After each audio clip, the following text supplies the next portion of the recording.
Bagaja walagar baay'ee nama sodaachisa. Baay'ooliin keessan warra jirtan kuni yeroo ni dhaladhu bosona keessa turtan. So anarra akkanattiin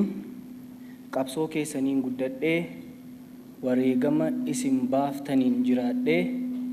ammoo kabajamee isin fuuldura dhaabbachuun baay'ee natti ulfaataa. Galatooma isiniin jechuun barbaada. Jalqabatti Dr.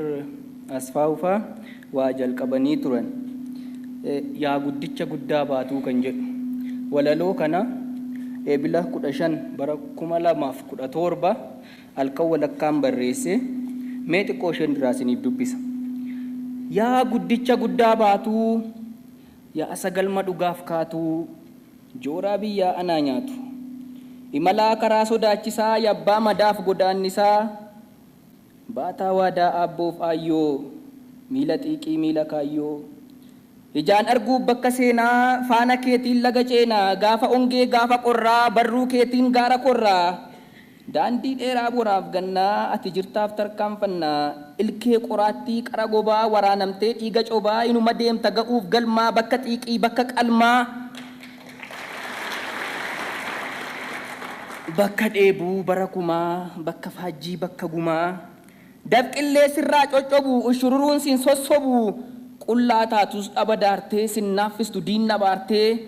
baataa waadaa abboo faayyoo miila xiiqii miila kaayyoo hidhaa keessa lootuu teessuu abdii kutachuun dandeessu sosochootee dhidhiittatta ni hidhatta ni miidhatta dhiiga keetiin karaa dhiqxa galma kaayyootti achi siqxa dhibee sabaaf si dhukkuba afuurri kee dachee guba eelaa baattee otoo argamtuu bakka kosiitti hin argamtu bakkaan ga'uuf kakuu qaataa si ukkaamsunuma kaataa si kuffii sunuma baata namni dhaqeef gabaan dhaqxu ala laaltee karaan maqxu fuuldurri kee dhagaas ta'u tarkaanfiin kee indaan ga'u mixiin boqoqtee akka arbaa si dhowwitus karaa darbaa yoom gajjettee lafaa kaastaa irra jettee badduu baastaa.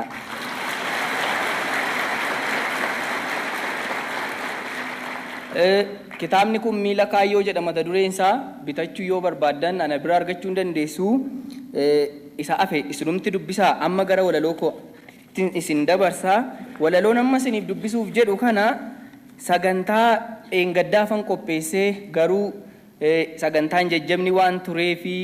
achirratti wantoonni darbuu qaban waan baay'atanii fi kan koo ireen akka bultu taate kanaaf tarii yoomessi asirra jiru yoo waan guyyaa sanaatiin wal fakkaate na of kolchaan jedha isuman isiniif dubbisa mee takka amilee.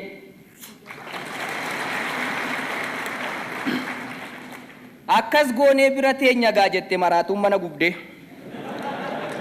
Ilaamee yaa jarana qilleensi baala raasa malee irraasu hundee warri fagoon ilaalle warri qalbiin cagaddi hin bari'u seeteetu kan bulee dhaamuuf jiru dungoo ormaaf sagaddi inni kaayyoo dhugaa baatu immoo gidiraaf rakkoo obsee bakka yaade qaqqaba dhiiga oromummaa cobsee urrii fuullee dhaabatuun tulluu guddaan se'inaa bishaan sin nyaachuu wayya malee riqicha diinni ijaareen gamattachi hin ce'inaa arginee rarguuf jirra maal akka fiddu barri arginee rarguuf jirra maal akka fiddu barri umurii dheerattullee dhugaan kuffiistu dharri kaleessa dirree irratti yommuu reeffalmaan keenyaa bineensi yaa'ee nyaatu guyyaa akka irraa kana dhiyootti waan arginu hin fakkaatu yoom duuna yoom hidhamnaaf dabaree eeggachaa baane waaqaaf lafaaf safuudha kunoo har'a baa'uu wajjin finfinnee keessa yaane.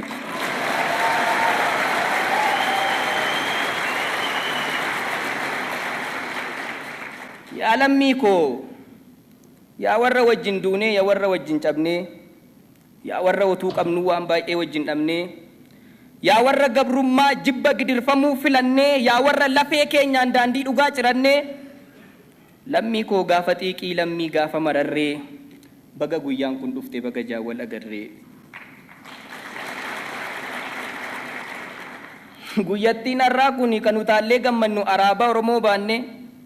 umurii keenya keessatti ni dhufti jennee yaanne dubbachuuf natti ulfaate jechas nan dhabe oomaa waaqatti aansitanii warri kanaan dhugeessan ulfaadhaa galatooma. Galatooma wareegamtoonni lubbuu keessan laattanii bilisummaa nu nyaachisuuf warri biyyoo nyaattanii. Galatooma hooggantoonni umurii bara keessan qabsootti wareegdanii kaayyoo Oromoo ganamaa warri dhiigaan eegdanii yoo barriif namni darbellee qabdu seenaan dabarree gaafa nu dhalannu iyyuu isin qabsootti jirtu kanuma sin agarree otuu akka nama tokkootti maatiif ijoollee wajjin daldaltanii qorattanii jiraachuu dandeessanii Oromoo bilisoomsuuf gammoojjii onaa keessa bara meeqa teessanii yommuu guyyaa walakkaa alaabaa dhiigaan bitamne diina fuuldura dhaabnu galatoomaa isiniin jechuu malee kan biraa jecha hin qabnu.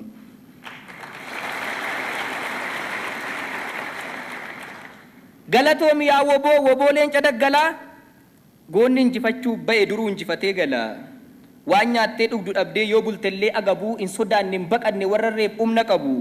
takka dafqa gootummaa takka dhiigaan of jiistee bineensa wajjin jiraachaa Oromoo kabachiistee. Galatoomi yaa qarree galatoomi yaa qeerroo gaachana uummataa kan nidhaaf ajjeechaadhaaf gadi hin qabanne mataa lubbuu tokkittii keerra bilisummaa filattee xiiqiidhaan harka duwwaa qawwee dura dhaabbattee utuu si ajjeesanii utuu si gidirsanii qabsoo dhugaan finiinaa hin ta'u jettee diddee karooraaf kaayyoo diinaa kan bakkatti galchite dhaadannaa warra roorroo riqicha bilisummaa galatoomi yaa qeerroo. Galatoomaa hundinuu waanuma dandeessaniin fala dhugaa faltanii guyyaa akkasii akka garruuf kan aarsaa kaffaltanii ati immoo yaa diinaa yaa inaaftu yaa warra ajjeestee bartee yaa warra nyaattee bartee yaa warra saamtee bartee arra meerreessa jirta boolla maalitti galtee waggaa lama fuuldura hiriira nagaa baanaan asitti nu garafte dullaa gaafasiisan arra fiddeen dhuftuu maaf haftee gaafa qawweef ulee baattu gootan turre ati maali muka yaabbattees ta'u mee as ba'ii nu ilaali bulguu nama nyaataa jechuudhaan maqaa isaa jijjiirtee abaawoo ati balleessuuf bara meeqa micciirte innati waa'ee isaatiif dhaloota meeqaatama boolla du'aa seensite isa kaan qaama cirtee isa kaan maseensite diina uummataa fakkeessuuf fiilmii meeqa hojjette abaawoon cabeera badeera du'eera innati jette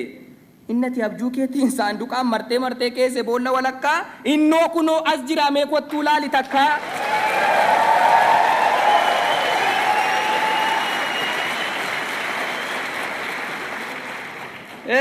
Kottuun jedhe kaa kottumaaf akka durii hin taane bakka baawoon jiru natti maa jettee xinnaa fi guddaa Oromoo fannistee reebaan baane innati dur dukkanaan arguudhaaf lafa kottu arra ifa guyyaadhaan addana jira kottu.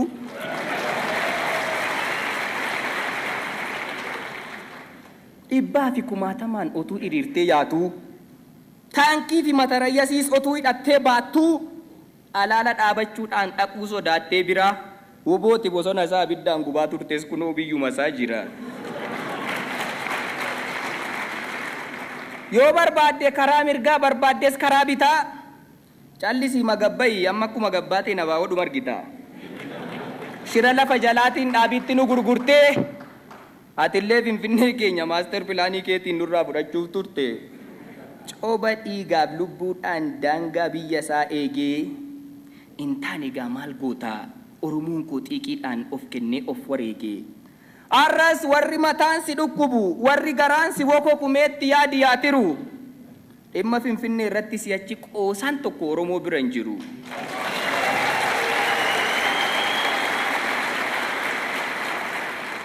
Jaalalaa wayya jennee malee kan obsaan hunda baannu qawweeyyuu moonee as geenye dhagaaf wacan sodaannu galatooma.